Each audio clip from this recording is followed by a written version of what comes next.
अस्सलाम वालेकुम एवरीवन। तो हम इन्फेक्शियस मॉडल की फार्माकोलॉजी कर रहे थे। हम एंटीबायोटिक्स पढ़ रहे हैं। हमने सेल्बो सिंथेसिस इनहिबिटर्स और प्रोटीन सिंथेसिस इनहिबिटर्स कंप्लीट कर लिए हैं। न्यूक्लिक एसिड सिंथेसिस इनहिबिटर्स में हम फ्लोरोक्विनोलोन्स कर चुके हैं। अब हमारा आज आखिरी लेक्चर है न्यूक्लिक एसिड सिंथेसिस इनहिबिटर्स का, जो सल्फोनामाइड्स और ट्राइमेथोप्रिम पर है। अब सल्फोनामाइड्स और ट्राइमेथोप्रिम को हम कहते हैं कि हमारे एंटी मेटाबोलाइट या एंटीफोलेट हैं। एंटीफोलेट का मतलब हमारी फॉलिक एसिड की सिंथेसिस को इनहिबिट करेंगे। फॉलिक एसिड बहुत ज़्यादा ज़रूरी होता है न्यूक्लिक एसिड की सिंथेसिस के लिए।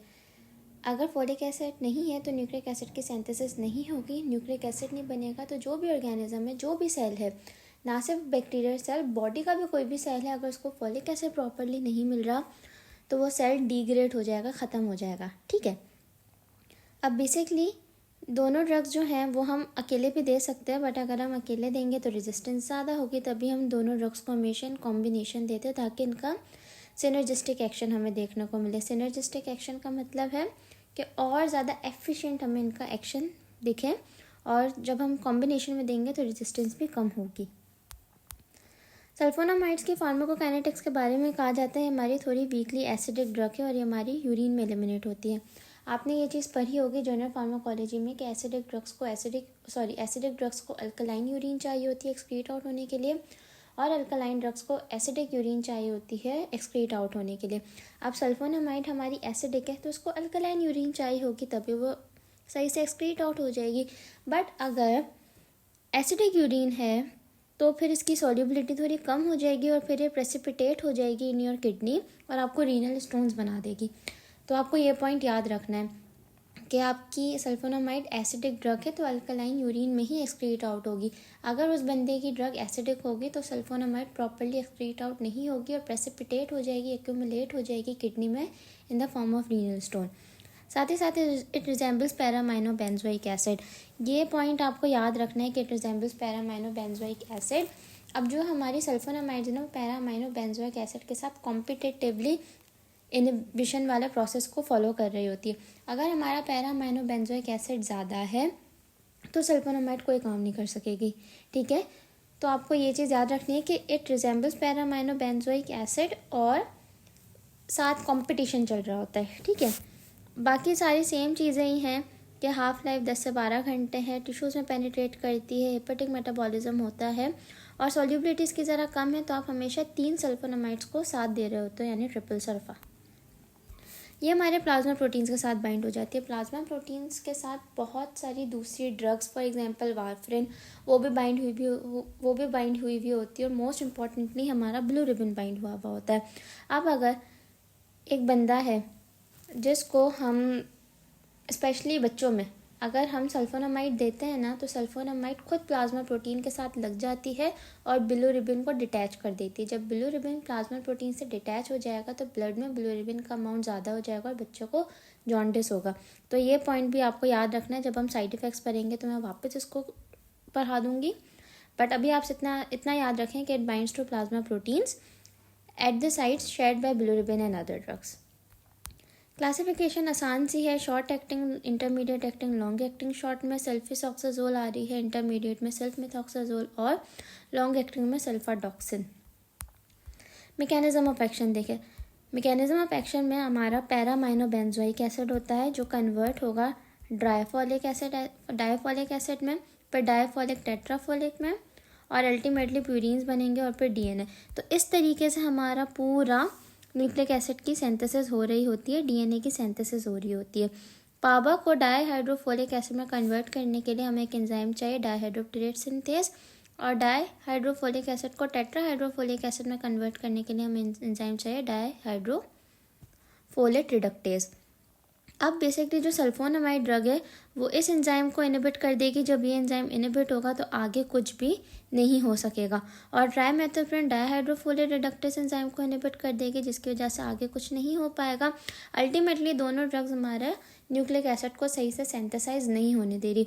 ये एंजाइम के नाम याद करना आपको ज़रूरी है कि सल्फोनामाइड डाईहाइड्रोप्टेरेट सिंथेस एंजाइम को इनहिबिट करेगी और ट्राइमेथोप्रिन डाईहाइड्रोफोलेट रिडक्टेज एंजाइम को इनहिबिट करेगी। और ये डायग्राम आप अच्छे से याद कर लें, आपके कैटजन में भी मौजूद है।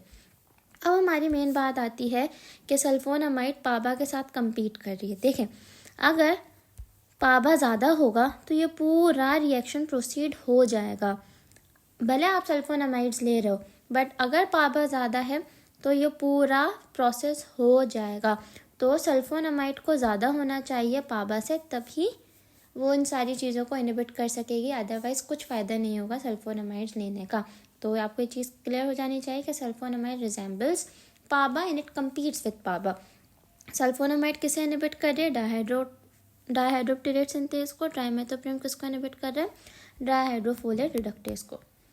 रेजिस्टेंस आपकी क्या होती है? रेजिस्टेंस प्लाज्मा मीडिएटेड होता है। बहुत सारे ऐसे बैक्टीरिया होते हैं जिनके अंदर प्लाज्मा होता है, वो प्लाज्मा प्लाज्मिड होता है। It is not plasma, it is plasmid.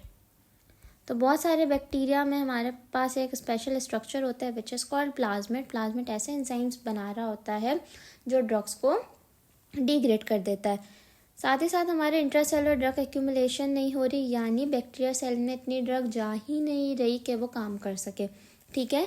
Increase production of पाबा ज़्यादा होगा तो सल्फोनामाइड कुछ काम नहीं कर सकता। साथ साथ decrease sensitivity of the respective enzyme, यानी डायहाइड्रोफोलेट रिडक्टेज या डायहाइड्रोफोलेट सिंथेस एंजाइम, इनका कुछ मसला आ गया है, उनमें कोई ऐसी चेंजिंग्स आ गई हैं एंजाइम्स में कि आपकी जो रिस्पेक्टिव ड्रग्स है वो इन पर सही से काम नहीं कर पा रही। क्लिनिकल यूजेस में आपको याद रखना है, अगर सल्फोनामाइड्स की बात करें तो निमोनिया के भुट्टो सीएम। जब भी सल्फोनामाइड के यूजेस आपको लिखने के लिए आए ना या वाइवा में पूछा, आपको फ़ौरन एक ये बात याद रखनी है कि आपका एक टीचर है कम्युनिटी मेडिसिन का जो भुट्टो को फॉलो करता है। ठीक है, तो भुट्टो सीएम ऐसा आप इजीली याद कर लोगे। तो बर्न्स में, यूटीआई में, अल्सरेटिव कोलाइटिस या रूमेटॉइड आर्थराइटिस, टी से टॉक्सोप्लाज्मोसिस, ओ से ओक्यूलर इन्फेक्शन, सी से क्लेमाइडिया और एम से मलेरिया, इन सब में आप सल्फोनामाइड्स दोगे। Bhutto CM, burn, UTI, ulcerative colitis, toxoplasmosis, ocular infection, chlamydia और मलेरिया। अच्छा, अब कौन सी डिजीज़ में कौन सी सल्फोनामाइड यूज़ हो रही है, सब याद करने की ज़रूरत नहीं है। एक याद कर लें कि ओक्यूलर इन्फेक्शन में सल्फासीटामाइड देनी है, बर्न्स में सिल्वर सल्फाडाइक्सीन देनी है और टॉक्सोप्लाज्मोसिस में भी सल्फाडाइजीन देनी है। ठीक है, ये आप याद कर ले, काफ़ी है, मोर देन इनफ है। टॉक्सिसिटी की अगर हम बात करें तो जब भी सल्फोनामाइड्स की टॉक्सिसिटी है आपको निमोनिक याद करना है GH2N। जी से GI disturbances, nausea, vomiting, diarrhoea, ये तो हर जगह ही हो रहा है। हाइपर सेंसिटिविटी रिएक्शन, ठीक है, तो आपके स्टीवन जॉनसन सिंड्रोम होता है, एक्सफोलिएटेड डर्माटाइटिस, पॉलीआर्टराइटिस नोडुलस है, डिफरेंट डिजीजेस हैं। आप जैसे पैथो पढ़ेंगे ना आपके सारे क्लियर करते जाएंगे।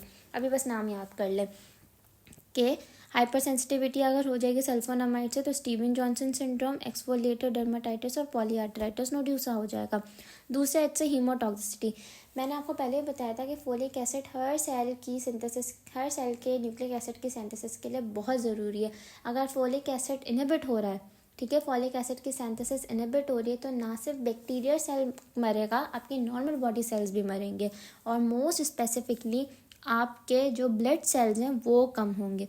तो अगर आपसे कोई पूछे ना कि what is the most adverse effect of sulfonamides, तो आप ये लिखेंगे एप्लास्टिक अनीमिया। आपके सारे ब्लड सेल्स ख़त्म हो जाएंगे, आपके प्लेटलेट्स ख़त्म हो जाएंगे। और अगर किसी में G6PD की डेफिशिएंसी है तो इसमें हीमोलिसिस भी होगी। ये जो G6PD की डेफिशिएंसी वाला पॉइंट है ना, ये आपके पेपर में आता है कि हमने एक पेशेंट को सल्फोनामाइड्स दिया और इसका G6PD कम था, तो अब इसके अंदर क्या होगा, तो आप आंसर में लिखोगे कि इसके अंदर हीमोलिसिस शुरू हो जाएगी। ठीक है, साथ ही हमारी नेफ्रोटॉक्सिक तो है ही, मैंने पहले बताया था कि आपकी सल्फोनामाइड एसिडिक ड्रग है, it needs alkaline drug to excrete out, but अगर एसिडिक ड्रग इसको मिलेगी, एसिडिक यूरिन मिलेगी तो फिर ये एक्सक्रीट आउट नहीं होगा, एक्यूमुलेट होगा और साथ ही साथ स्टोन्स बनाएगा। ठीक है, तो ये आपके सारे साइड इफ़ेक्ट्स है फोलिक एसिड इनहिबिटर्स के। GH2N ये आपका निमोनिक है, याद कर लें, बहुत पेपर में आता है, स्पेशली ये हीमोटॉक्सिसिटी वाला और नेफ्रोटॉक्सिसिटी वाला। ठीक है, बाकी नोजिया, वॉमिटिंग, डायरिया तो हर जगह हो रहा है, थोड़ी बहुत हाइपर सेंसिटिविटी है यहाँ पे। अब आप इस निमोनिक को भी यूज़ कर सकते हैं to remember the side effects of sulfonamides, but कैटजन में इस तरह से दिया हुआ है, तो ये याद कर लेंगे तो ज़्यादा बेहतर होगा, बट ऐसे भी याद कर सकते, no problem. Is there any cross allergenicity seen in sulfonamides, तो हाँ, सल्फोनामाइड्स दो होते हैं, एक एंटीबायोटिक होते हैं और एक नॉन एंटीबायोटिक सल्फोनामाइड्स होते हैं। तो अगर किसी को एंटीबायोटिक सल्फोनामाइड से एलर्जी ना, तो आप उसमें नॉन एंटीबायोटिक सल्फोनामाइड्स भी नहीं दे सकते, ठीक है। तो ये पॉइंट याद रखना है। अब ड्रग इंटरेक्शंस देखनी है। बेसिकली जो हमारी सल्फोनामाइड्स है ना, वो हमारी प्लाज्मा प्रोटीन्स के साथ जाके बाइंड हो रही होती हैं, और वहाँ पे अगर कोई दूसरी ड्रग है जैसे वारफेरिन या मेथोट्रेक्सेट, तो इनको डिटैच करा देगी और जाके खुद लग जाएगी, ठीक है। तो क्या होगा फिर, वारफेरिन मेथोट्रेक्सेट तो डिटैच हो गए, तो फिर वारफेरिन और मेथोट्रेक्सेट के amounts in the plasma increases और फिर टॉक्सिक इफेक्ट्स भी इनके बढ़ जाएंगे। तो ये चीज़ याद रखनी है कि सल्फोनामाइड प्लाज्मा प्रोटीन्स के साथ डिटैच होती है और वारफेरिन और मेथोट्रेक्सेट को भी डिटैच करा के उनके ब्लड में लेवल्स बढ़ा देती है। साथ ही साथ सल्फोनामाइड से वारफेरिन और मेथोट्रेक्सेट को ही नहीं बल्कि बिलिरुबिन को भी डिटैच करा के ब्लड में बिलिरुबिन की अमाउंट बढ़ा देगी। कॉन्ट्राइंडिकेशंस क्या है?